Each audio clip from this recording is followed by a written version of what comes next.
प्यारे बच्चों, कैसे हो सब अच्छे होंगे। तो चलिए आज का हम अपना अध्याय आरंभ करते हैं। आज हम पढ़ेंगे अपने उपकारक सूर्य के बारे में। सूर्य को तो सबको पता ही है सब बच्चों का। अगर सूर्य ना हो तो हम सब भी नहीं होंगे, क्योंकि सूर्य नहीं होगा तो धरती पर नमी हो जाएगी और नमी के कारण हर जगह बर्फ जम जाएगी और क्या होगा, फिर जीवन संभव नहीं होगा। सूर्य देवता तो है जिनके कारण आज जिंदा हैं, हम धरती पर रह रहे हैं। बिना सूर्य के तो हम अपने जीवन की कल्पना भी नहीं कर सकते। चारों ओर अंधकार फैल जाएगा, सब जगह बर्फ ही बर्फ होगी, नमी हो जाएगी। तो बच्चों पढ़ते हम कि सूर्य जी हमारे ऊपर कितना उपकार करते हैं। ठीक है बेटा, देखिए। किमयूयम जानित, क्या तुम जानते हो, अंधकारे कम नाश्यति, अंधेरे को कौन नष्ट करता है। कय दिनानाम रात्रिनाम मासानाम ऋतुनाम वर्षानाम च कारणम अस्ति, कौन दिन रात महीनों ऋतुओं और सभी का कारण है। कौन जगत शीतात रक्षति, कौन जगत की संसार की ठंड से रक्षा करता है। एतादृशानाम सर्वेषां प्रश्नानाम एकम उत्तरोऽस्ति, इन सभी प्रश्नों के एक ही उत्तर है। महान सूर्य उपकारक सूर्य, हमारा महान सूर्य उपकारक सूर्य। दिनकर दिवाकर भास्कर मार्तंड इत्यादि है अस्य पर्याय संति। दिनकर दिवाकर भास्कर मार्तंड आदि इसके पर्याय शब्द हैं। अस्य जगत प्रकाश का सूर्य एव अस्ति, इसके प्रकाश से ही इस जगत में प्रकाश के लिए, यानी कि जो हमारा जगत है संसार है उसमें प्रकाश के लिए सूर्य ही है। अस्योदय तम नश्यति, इसके उदय से ही अंधकार नष्ट होता है। अस्य प्रकाश से एव वयम वस्तुनि दृष्टुम शक्नुमः, इसके प्रकाश से ही हम वस्तुओं को देख सकते हैं। अस्योदयो दिनम भवति, इसके उदय से ही दिन होता है। तस्मिन् अस्ति च रात्रि जायते, और इसके अस्त से ही रात्रि होती है, रात होती है। यदि सूर्य न स्यात्, यदि सूर्य नहीं होगा तो दिन में न भवेत्, तो दिन ही नहीं होगा। दिनाभाव तो वयम सर्वे अंधा एव भवेम, दिन के अभाव में हम सब अंधे हो जाएंगे। दीपानां प्रकाश से जगत सर्वे व्यवहारा भवितुम न शक्नुवन्ति, परम अस्य प्रकाशे सम्यक्तां सर्वाणि कार्याणि भवन्ति। दीपक के प्रकाश से, अगर हम दिए जलाएं तो उनसे, दीपकों के प्रकाश में संसार के सभी कार्य नहीं हो सकते, किंतु इसके प्रकाश से, ठीक प्रकाश से सभी कार्य हो जाते हैं। अगर सूर्य का प्रकाश तो क्या हम सारे कार्य आराम से कर लेंगे, और हम दिए की रोशनी में अपना काम इतनी अच्छी से पूरा नहीं कर पाते हैं, क्योंकि सूर्य का प्रकाश क्या होता है, बहुत तेज होता है, बहुत सही होता है।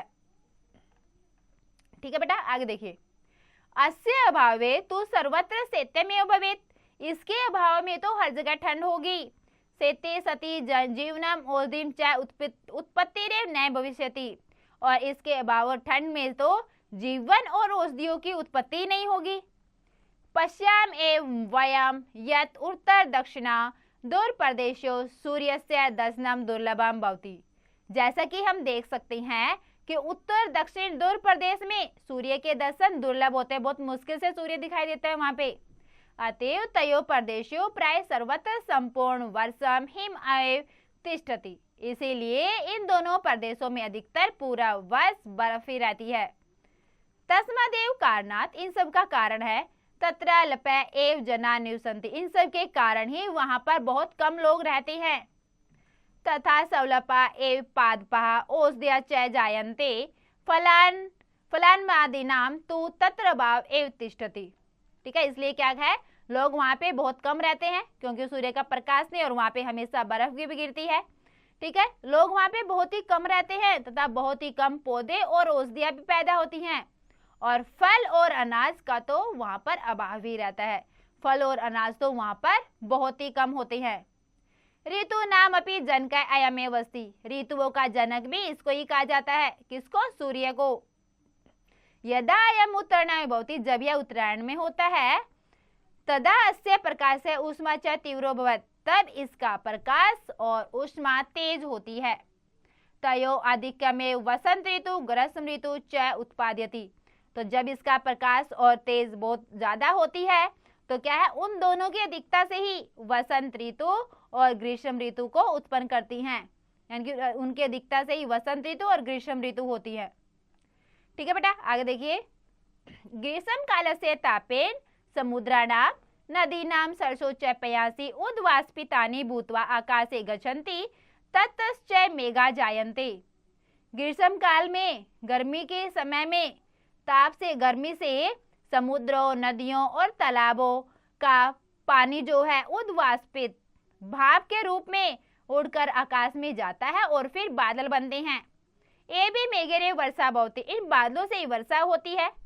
वर्षा बीरे विविध अन्यानि शाकानि पादपा च भवन्ति, वर्षा से ही अनेक प्रकार के पेड़ पौधे और साग सब्जियां होती हैं। यदा अयम दक्षिणायनो भवति, जब यह दक्षिणायन में होता है तब अस्य प्रकाश मंद हो जाते, इसका प्रकाश मंद हो जाता है, कम हो जाता है। एतस्मिन्नेव काले शरद हेमंत शिशिरनाम अमृतोनाम स्थितिर्भवति, इस काल में ही शरद, हेमंत, शिशिर आदि ऋतुओं की ऋतुएं होती हैं। एवं अयम दीनानाम रात्रिनाम ऋतुनाम च जनकः कथ्यते, इससे ही दिन, रात और ऋतुओं का जनक कहा जाता है। ऋतुनाम परिवर्तन एव जगत स्थिति भवति, ऋतुओं के परिवर्तन में भी यह संसार में स्थित है। अयम महान सूर्य एव अस्मभ्यं जीवन दत्वा महत् उपकरोति, यह महान सूर्य ही हमें जीवन देता है और हमारे ऊपर उपकार करता है। अतएव वयमेव भगवान कथ्यामः, इसीलिए हम इनको भगवान कहते हैं, सूर्य देव कहते हैं। हम सुबह सूर्य की, भगवान की पूजा करते हैं ना, क्यों? क्योंकि सूर्य ही तो हमारे संसार को बनाता है, इसलिए क्या करते हैं, हम सुबह सुबह सूर्य को जल चढ़ाते हैं, सभी सूर्य देव बोलते हैं। तो देखिए बेटा, इसका बावर देखिए। क्या तुम जानते हो अंधकार को नष्ट कौन करता है? कौन दिनों, रात्रि, महीनों, ऋतुओं, वर्षाओं का कारण है? कौन संसार को ठंड से बचाता है? ऐसे सभी प्रश्नों का एक ही उत्तर है, महान सूर्य, उपकारक सूर्य। दिनकर, दिवाकर, भास्कर, मार्तंड इसके पर्याय हैं। इस संसार का प्रकाशक सूर्य ही है। इसके उदित होने पर अंधकार नष्ट हो जाता है। इसके प्रकाश में हम वस्तुएं देख सकते हैं। उसके उदित होने पर दिन होता है, इसके अस्त होने पर रात होती है। यदि सूर्य ना हो तो दिन ही ना हो, दिन के अभाव में तो हम सभी अंधे की तरह हो जाएंगे। दीपकों के प्रकाश में संसार के सभी कार्य नहीं हो सकते, लेकिन सूर्य के प्रकाश में ठीक प्रकार से सभी कार्य होते हैं। इसके अभाव में तो सब जगह ठंडी ठंड होगी और जीवन और औषधि की उत्पत्ति भी नहीं होगी। हम देखते हैं कि उत्तर दक्षिण दूर प्रदेशों का में सूर्य का दर्शन दुर्लभ होता है, बहुत ही कठिनाई से सूर्य के दर्शन होते हैं। इसलिए उन दोनों प्रदेशों में प्राय पूरे वर्ष बर्फ गिरी रहती है, उसी कारण वहां कम ही लोग रहते हैं तथा बहुत ही कम पौधे और औषधियां पैदा होती हैं। फल और अनाज आदि का तो वहां अभाव ही रहता है। ऋतुओं का जनक भी यही है। जब यह उत्तरायण में होता है तब इसका प्रकाश और उष्मा तेज होते हैं। उन दोनों की अधिकता के कारण ही वसंत ऋतु और ग्रीष्म ऋतु को उत्पन्न करती है। ग्रीष्म काल की गर्मी में समुद्रों, नदियों, तालाबों का जलवाष्प बनकर आकाश में जाता है और उसके बाद बादल बन जाते हैं और इन्हीं बादलों से वर्षा होती है। बारिशों से ही विविध अन्न, साग और पौधे होते हैं। जब यह दक्षिणायन में होता है तब इसका प्रकाश मंद हो जाता है। इसी काल में शरद, हेमंत, शिशिर ऋतुओं की स्थिति होती है। इस प्रकार यह दिनों, रात्रियों और ऋतुओं का जनक कहलाता है। ऋतुओं के बदलने से ही इस जगत की स्थिति होती है। यह महान सूर्य ही हमें जीवन देकर महान उपकार करता है, इसलिए हम इसे भगवान कहते हैं। तो बच्चों, देखा आपने, पढ़ा आपने कि सूर्य जी हमारे लिए कितने फायदेमंद है, कितने अच्छे हैं सूर्य जी। सूर्य नहीं होंगे तो हम सबका तो जीवन हो ही नहीं सकता, क्योंकि संसार में प्रकाश देना, संसार को जीवन देना सब किसके ऊपर निर्भर करता है? सूर्य देव के ऊपर। इसीलिए हमें हमेशा रोज सुबह उठकर भगवान सूर्य की पूजा करनी चाहिए, भगवान सूर्य को जल भी देना चाहिए। आगे चलो बच्चों, अब हम करते हैं अभ्यास कार्य। निम्नलिखित प्रश्नों के उत्तर दीजिए। पहला प्रश्न बेटा, केशाम कारणमितम सूर्य। ठीक है, किन का कारण सूर्य है? तो केशाम कारणम, तो क्या लगे? दिनानाम रात्रिनाम मासानाम ऋतुनाम वर्षानाम च कारणम सूर्यम अस्ति। ठीक है बच्चों, दूसरा प्रश्न है, सूर्य से पर्यायवाची पदानि लिखत। सूर्य के पर्यायवाची शब्द लिखने हैं आपको। दिनाभावे वयम कथम भविष्यामि, दिन के अभाव में हम क्या होंगे। शेते सति किम भविष्यति, ठंड में क्या नहीं होगा।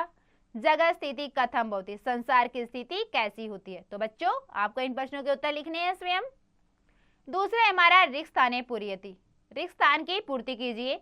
सूर्य से उदय एव डैश नश्यति, क्या लिखेंगे यहाँ पे, अंधकार है। सूर्य से प्रकाशे एव वयम डैश द्रष्टुम शक्नुम, सूर्य से अभाव तो सर्वत्र डैश भवेत डैश जगत स्थिति भवति। तो ये सब रिक्त स्थान बेटा आपको पूरे करने हैं। आगे हमारा तीसरा प्रश्न है, निम्नलिखित अवतरण का हिंदी अनुवाद कीजिए। हिंदी अनुवाद करना है इसका। जैसे अस्य अभावे तो सर्वत्र सत्यमेव भवेत्, शेते सति जीवनम मोदी च उत्पत्तिरेव न भविष्यति, पश्याम एवं वयम यत् उत्तर दक्षिणयोः दूरप्रदेशयोः सूर्यस्य दर्शनं दुर्लभं भवति, अतएव तयोः प्रदेशयोः प्राय सर्वत्र संपूर्णं वर्षं हिमेव तिष्ठति। तस्मादेव कारणात् तत्र अल्पः एव जना निवसन्ति तथा स्वल्पा एव पादपा औषध च जायन्ते, फलान्विदानां तु तत्र भाव एव तिष्ठति। ठीक है बेटा, इसका क्या करना है आपको, हिंदी अनुवाद करना है। जैसे इसके अभाव में तो सब जगह ठंड ही होती है, तो ऐसे ही आपको पूरे अवतरण का हिंदी अनुवाद करना है। आगे बेटा निम्नलिखित वाक्यों का संस्कृत में अनुवाद कीजिए। पहला ही, संसार का प्रकाशक सूर्य ही है, तो क्या लिखेंगे, अस्य संसारस्य प्रकाशकः सूर्य एव अस्ति। तो यदि सूर्य न हो तो दिन ही न हो। ऋतुओं का जनक भी सूर्य है, बादलों से वर्षा होती है, इसीलिए हम सूर्य को भगवान कहते हैं। तो इन सब का बेटा आपको संस्कृत अनुवाद करना है। निम्नलिखित वाक्यों की रचना संस्कृत में कीजिए। ठीक है बेटा, इन वाक्यों की आपको संस्कृत में रचना करनी है। जैसे शीतात, अंधः, शेतम, मेघे, सर्वत्र। जैसे सर्वत्र क्या क्या लिखेंगे, सर्वत्र हरितमा संति, सब जगह हरियाली है। तो ऐसे आपको सभी शब्दों से वाक्य बनाने हैं। आगे बेटा क्रियाकलाप, निम्नलिखित पदों के लिंग और वचन लिखने। इन पदों के आपको लिंग और वचन बताने हैं। दीनानाम, दीनानाम, इसमें लिंग कौन सा हो गया, नपुंसकलिंगम, और वचन हो गया इसमें बहुवचन। तो वैसे आपको वस्तुनि, प्रदेशों, जगतः, अस्मभ्यम का बताना है। आगे बेटा समूल्यांकन, समानार्थी पद बताने हैं। दीना नाम का दिवसा नाम, वैसे आपको काले, जगतः, अधिक्यम, सूर्य से, मेघे का बताना है। आगे बेटा संधि विच्छेद कीजिए। संधि विच्छेद करें जैसे अस्योदय, इसका क्या जाएगा, अस्य जमा उदय। फिर दीनाभाव, सत्यमेव, वसंत ऋतुम, वयमनेव, ततस्य, इन सब का बेटा आपको संधि विच्छेद करना है। आगे बेटा है मूल्यप्रक प्रश्न। ये देखिए मूल्यप्रक प्रश्न क्या करना है आपको, यदि सूर्य लगातार निकला रहे तो क्या होगा। यदि हमेशा सूर्य निकला रहे, दिन में तो निकलता है, अगर रात में भी निकला है तो क्या होगा। तो आपको ये बताना है, देखना है, बताना है कि क्या होगा, सोचना है आपको।